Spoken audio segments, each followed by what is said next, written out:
गोविंद साराबोथ' जेलावसो दंमोन माने जेला गभर्नमेन्टजों जे इउनिलिटारि सिजफायार होदों बेनि उनावसो बिथाङा गदों। आङो जिहेतु गोलाव सम NDB-आव आङो स्ट्रागोलाव आं फैदों। जिहेतु आंनि सिगां फार्स्ट हाबनायानो 1992 आङो आफादाव फार्स्ट जयनिं खालामदों। बेनिफ्राय आङो जयनिं खालामखांनायनि उनावहाय जिहेतु आङो जे ओंखारलांदों जिहेतु बर' माहारिनि जिहेतु माखासे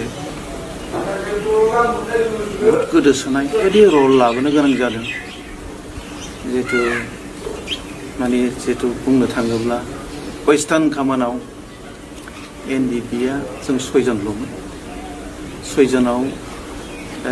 बुंनो थाङोब्ला बे आंनि मोनसे हिस्ट्रि बायदि जाहैदों। 6 जनाव ओरैनो 3आथ' माने एनिमिजों थैनाय जादों। ओरै 2या रिटायार लानानै थादों, फिजिकेलि उइकनेस रिटायार लानानै थादों। बेनिफ्राय वेस्टार्न हिसाबै जिहेतु मस्ट अफ दा माने सासे आं सिनियर हिसाबै आं सिला हिसाबै दंमोन आरो बेनिफ्राय लासै लासै जोंनि वेस्टार्नआवबो जों वेस्टार्नखौ जों माबानिफ्राय लायो मानासनिफ्राय जों ओरै लायो। दा जों मानासनिफ्राय लायो जों बेवहाय आङो सासे सिनियर जानानै दंमोन आरो जिहेतु आङो आफाद सालायनायाव ओरैबायदि खस्थ' मोनबोदों जे आङो 5 बोसोर न'आव फैनो हायाखै। 5 बोसोर जे खुनु माने बिमा बिफा बा बिदा फंबायजों मोनसे खुनु नुलायाखै आरो फैनोबो हायाखै। जिहेतु जोंहा आङो अबस्से बिफा थैनायखौबो आं नुवाखै। जिहेतु सासे रिभलिउसनारि अर्गानाइजेसन हिसाबै आं बाहेरा कान्ट्रियाव दंमोन, आं नुनो मोनाखै। बेनिफ्राय आंहा फंबाय सासे उन्दै दंमोन, बिब' सासे, बिनानाव सासे। खिन्थु जे जोंना ओरैबायदि मोनसे ट्रेजेडि, जोंनि न'खरा जिहेतु आगोलाव बर'नि गेजेरावबो माने एसे एना एनि माने बुजिलायनाय गोरोन्थियाव बिदिनो डिस्ट्रय न' बांफ्रा जादों आरो सेकेन्ड टाइमबो जाबावदों। थार्ड टाइमाव जिहेतु गभर्नमेन्टनिफ्रायबो जे जोंनि आं सासे वान्टेड हिसाबै जोंनि न'खौ सावनानै गालांदों। बेबायदि मोनसे बिराद मोनसे माने ट्रेजेडि लाइफ बेजों फैदों। बेनिफ्राय फैनानै बिमा बिफाजोंथ' आंहा जेबो सम्पर्क गैला, बिब' बिनानावजों जेबो सम्पर्क गैला, रिलेटिभजों जेबो सम्पर्क गैला। बेबायदि मोनसे जोंनि थांखियानो बेल'मोन जे जोंनि थांखिया मोनसेल' एम जे बर'फोरखौ जों माबोरै उदां खालामनो हागोन। मालायनि गादबनाय, मालायनिफ्राय नासयनाय, मालायनि जिथु जे सोबख'नाय बेफोरनिफ्राय माबोरै उदां खालामनो हागोन। जोंनि थांखिया बेल'। जोङो बर' माहारिनि थाखाय जे जों साननाय दङ, जोङो बर' जाथिनि थाखाय जों मावगोन आरो बर' जाथिनि थाखाय जों थैगोन आरो बर' जाथिया जोंनि थाखाय दा थैथों। जों बे मथ'खौ जों गायनानै जों थांबाय थादों आरो फैनानै आंनि लाइफआव जिहेतु आं बाहेरायाव गोबाव माने बोसोर फैनानै जे आङो भुटानाव आं थाफैदों। भुटानाव थानानै जिहेतु आं सासे कामान्डार हिसाबै आं थादों। बे कामान्डार हिसाबै बेवहाय ओरैबायदि अबस्था जिहेतु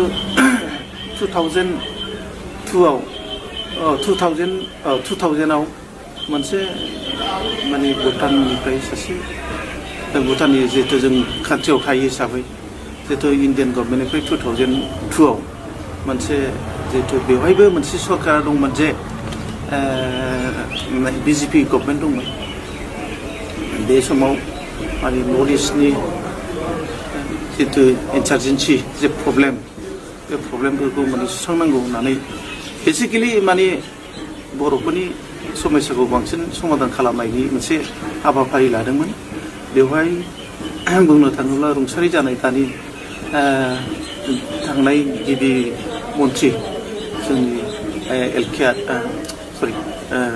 बिहारि बाजपेयी बेवहाय 2002आव बिथाङा प्राइम मिनिस्टारमोन दा जे जोङो भुटानाव थानाय हिसाबै भुटानाव माने भुटान राजाखौ मोनसे प्रेसार हरदोंमोन जे नोंथांनि जायगायावनो जोंनि गथ'फ्रा थायो बे गथ'फोरखौ थांनानै बुजायहैदो बिथांमोना मा नांमारगौ बेबायदि मोनसे भुटान राजानिसिम मोनसे मेसेज हरनानै बे भुटान राजाया जोंनाव मेसेज मोनसे मिडिएटर हिसाबै गभर्नमेन्ट अफ इन्डिया नि मोनसे मेसेज होनो थाखाय जोंनाव फैदों बिथाङा 5 घन्टा आथिंजों फैनानै जोंनि केम्पआव फैनानै जे बिथाङा सोंफैदों जे नोंथांमोना जे मा बिमारोदों बिथाङा ओरैबायदि जे राजाया फैनानै बे मोनसे लाइफ माने हिस्ट्रि आरो मोनसे फेक हिस्ट्रि बिथाङा फैनानै जे जोंनि दै होनायखौ लोंदों बिथाङा मेरि बिस्कुट साहाजों लाल साहाखौ लोंदों बेनिफ्राय मोनसे बिथाङा जिरायनानै एसे खोथा बुंदों जकिं बे मोनसे सासे राजाब्लाबो सासे बिथाङा ओरैबायदि मोनसे जकिं टाइपनि जकार मोनसे जक खालामोमोन आरो मानसिया एसे ओरैबायदि बुंदों बिथाङा नोंथांमोनाथ' जोंनि कान्ट्रियाव थानानै नोंथांमोनखौथ' फ्राय माने जोंनि भुटिया गथ'फोरबायदि नुयो जोंनिनो गथ' बिथांमोना आरो नोंथांमोनाथ' जोंनि नेबारिं कान्ट्रिनिनो सासे नोंथांमोना गोदोनिफ्राय सोमोन्दो गोनां बर'जों जे गंगारजों जोंहा गोदोनिफ्रायनो आलासि जानाय मोनसे रिलेसना दंखायो बे खोथाखौबो बुंदों बेनिफ्राय बायदि माने जिरायबाय दसे जों जिरायनानै 1 घन्टासो जों जिरायदों बेनिफ्राय मोनसे एगजामपोल होदों आरो मोनसे जेनेबा हाजोखौ गाखोयोब्ला खनसेनो नोंथांमोना गाखोनो हागोन नामा बे मोनसे एगजामपोल होदों बेवहाय एगजामपोला ओरैबायदि जादों जिहेथु जोङो मोनसे गोजौ हाजोखौ खनसेनो जों गाखोनो हाया थारमाने बेनि मोनसे कुइसन थारमाने जोङो खनसेनो गाखोनो थाङोब्ला जों खनसेब्लाबो जों गेजेराव जोङो जिरायनो गोनां जायो दा बेवहाय बे बिथाङा बुंदों जे नोंथांमोना सभारेन कान्ट्रि जे नांदों आहाफाय जेबो बुंनो बाथ्रा गैया खिन्थु नाथाय नोंथांमोना माबा मोनसे मोननांगौब्ला खनसेब्लाबो नोंसोर गेजेराव जिरायनांगोन खारन जाहैबाय साफारा स्टेटखौ नोंसोर लायोब्ला गभर्नमेन्ट अफ इन्डियाजों आङो बिथांमोननि थाखाय आं मिडिएटर जागोन बे खोथाखौ बिथाङा बुजायदों दा खोब माने बे समाव पजिटिभ दंमोन खिन्थु नाथाय बे समाव जोंना सिटुएसना बर'नि गेजेराव बारा मोजां मोनसे सिटुएसन नङामोन जोंनि गेजेराव पार्टि लालायनानै बा साखोला लालायनानै सानजा सोनाब लालायलायनानै मोनसे जोंनि मोनसे बर'नि पलिटिक्सआव बेबायदि गाज्रि मोनसे बारहावा दंमोन दा दिनै जेन' हक जों बे जाहोननि थाखायनो जोंनि कमिउनिकेसना प्रब्लेम जादों बेनिफ्राय जोङो बुंनो थाङोब्ला जोङो मोनसे माबाबो लादोंमोन डिसिसनबो लादोंमोन नेपालनि पुकुराव जों मोनसे काउन्सिल जिरायदोंमोन नेपालनि पुकुराव थांनानै काउन्सिल जिरायदोंमोन बेवहाय जिरायनानै जिहेथु फरेनाव जोंखौ गभर्नमेन्ट अफ इन्डिया जोंखौ सावरायनाय जेरै एनिसनजों फरेनाव सावरायदोंमोन थिग बेबायदिनो फरेनाव जोंखौबो सावरायनो खाबु होदोंमोन एक्सेप्ट भुटान नेपाल बांलादेश पाकिस्तान बेनि अनगायै एनि माने फरेन कान्ट्रि बेवहाय चान्स होदों खिन्थु नाथाय आनलाकि जोंनि लिडारफ्रा हमजाजोबनाय जादों आरो फारसेथिं बे हमजानायनि थाखाय जों बेक जादों दा बेबायदि जादों दा जों बेनि थाखाय जोङो बै समाव बेबादि जों सुबिदाखौ लानो हायाखै बे मोनसे आंनि हिस्ट्रि मोन्दांथि आंनि हिस्ट्रि आरो बेनिफ्रायथ' जोङो बे समाव बिजेपि गभर्नमेन्ट माने भुटानाव जितु बेनि जिखुनु इन्सारजेन्सि बा उग्रपन्थी होनना बुङो खिन्थु जों उग्रपन्थी नङा उग्रपन्थीया माखौ होनो टेररिस्टआ माखौ होनो रिभलुसनारिया माखौ खिन्थु नाथाय जों रिभलुसनारि अर्गानाइजेसनसो जा माबा मोनसे जिनिसखौ मोननो लुबैनायाव जों मोनसे प्रेसार बा जों गभर्नमेन्ट अफ इन्डियानि जोंनि दिनै जिहेतु जोङो इन्डियानिनो जों मानसि जोङो जिहेतु जोंनि समस्याखौ जों समाधान खालामनो थाखायसो जोङो मोनसे बिख'नाय बायदि दा बेखायनो जोंखौ टेररिस्ट उग्रपन्थी उग्रबादी बे जिनिसा जोंनाव फैयो आरो जों मोनसे रिभलुसनारि अर्गानाइजेसन बेनिफ्राय बेखौ फोजोबनो थाखाय मोनसे गभर्नमेन्ट अफ इन्डियानिफ्राय डिसिसन लानानै जिहेतु मोनसे 2003 आव मोनसे अल क्लियार अपारेसन जादों आरो माने भुटाननिफ्राय आउट खालामदोंमोन आरो इसिबां इन्सारजेन्सि प्रब्लेम दङ माने ग्रुप्सफोर दङ बिसोरखौ माने होखारनानै बा मोनसे डिस्ट्रय खालामनाय मोनसे पलिसि दङ इन्डियान टु भुटान बिसोर मोननैजों मा होनो मोनसे फोजोबस्रांनायनि पलिसि लादोंमोन एबा सारेन्डार खालामदोंमोन जोबनायनि मोनसे पलिसि लादोंमोन आरो दा बेवहाय नंगौ 2003 15 डिसेम्बराव जितु अल क्लियार अपारेसना जादों बे अपारेसनाव मथा मथि जोंनिफ्राय एनडिपिनिफ्राय बे समाव एनडिपिपि गैयामोन जों मोनसेल'मोन एनडिपिनिफ्राय गोबां सारेन्डार जादों आरो बे समाव आफादा जोबनायनि लामायाव दंमोन बे समाव जोंनि दैदेनगिरिफ्रा गासैबो जेलाव दंमोन सानैसो दैदेनगिरि दङ बिथांमोना दंब्लाबो खिन्थु ग्रुप हिसाबै थानो हायाखैमोन बिथांमोना जे बे समाव गावसोरखौनो माने लाइफखौ बोरैबा फोथांनानै दोननो हागोन बिनि थाखाय बिथांमोना हारसिं खारखुमानानै थानो गोनां जादों खिन्थु नाथाय आङो बे समाव आं सासे कमान्डार हिसाबै आफादखौ फोथांनांगौ जिहेतु जोंनि बे समाव एनडिपि आफादा 22 बोसोर जाबायमोन 22 बोसोर जानानै जिहेतु बे समाव जिहेतु आफादा मोनसे जोबहां अबस्था बे समाव रावबो माने आफादखौ बासायनायनि मोनसे माने गोनो गोथो मोनसे अबस्थायाव फैदोंमोन जेरावबो माने सिटुएसना गाज्रि जेरावबो माने बेवहाय प्रशासन जेरावबो माने इन्डियान गभर्नमेन्टनि जितु आर्मि माने जेरावबो माने हाग्राफ्राव भुटान सेर आरो जे जायगायाव जों थाथावनो बे जायगाफ्राव माने बेबायदि मोनसे बिराद प्रब्लेम जाबोदोंमोन आरो आफादखौ बासायनांगौ बिराद मोनसे प्रब्लेम फैदोंमोन थेवब्लाबो आङो 22 बोसोर जिहेतु स्ट्रागल खालामबोबाय बर'नि जे मोनसे थांखि लानानै जे नांबोदों बर'नि जिहेतु जोङो मोनसे गोबाव आन्दलन खालामबोदों आरो जुदि जोङो दिनैनि सानसे समावनो सानसे अल क्लियार अपारेसनाव जुदि आफादा जोबनानै थानांगौब्ला एनडिपि आफादा जोबनानै थानांगौब्ला बेथ' जानाय नङा होननानै आङो साननानै आफादखौ लाखिनाय बायदि जादों नङाबा आफादा डिस्ट्रय जाबायमोन आरो बेवहाय आंजों माने 40 केडार्स दंमोन बिराद स्ट्रेंमोन आंजों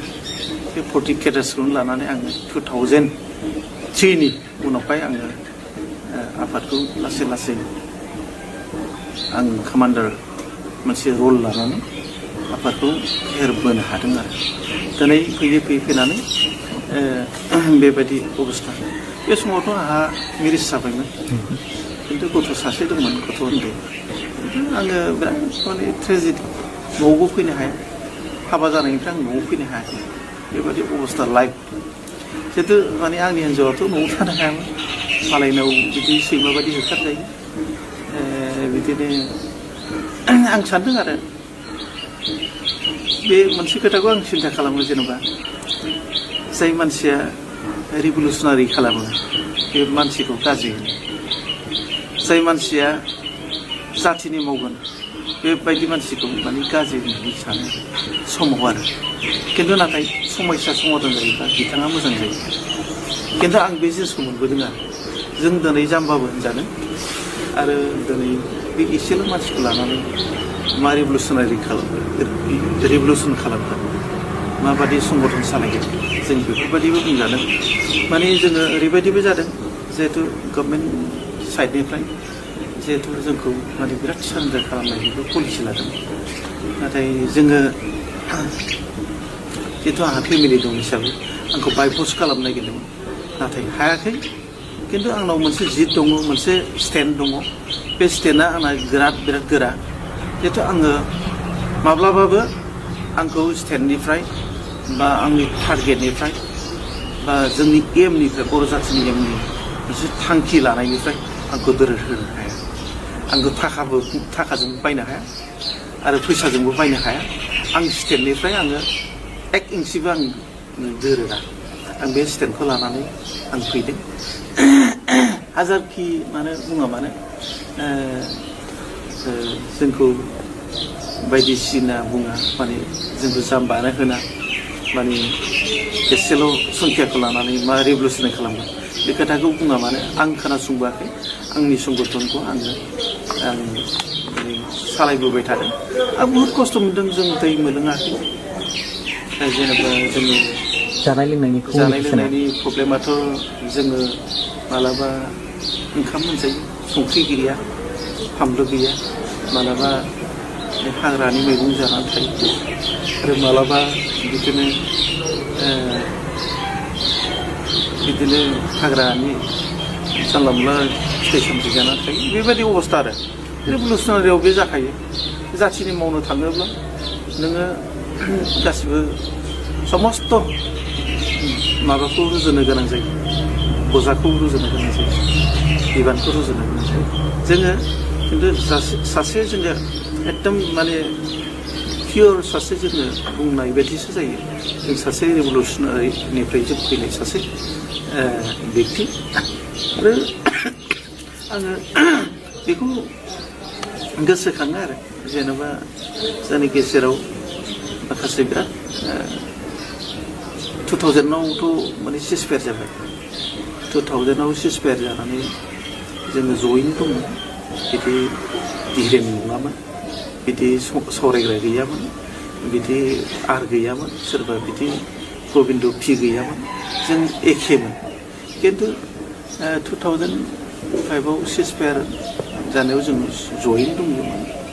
दिनै धिरेनाथ' माने सिक्किम जेलाव दंमोन बिथाङा 6 बोसोर बेखौथ' बिथांखौथ' जों बख'नानै लायनाय बायदि जादों सिजफायाराव फैनानै गबिन्द साराबोथ' जेलावसो दंमोन माने जेला गभर्नमेन्टजों जे इउनिलिटारि सिजफायार होदों बेनि उनावसो बिथाङा गदों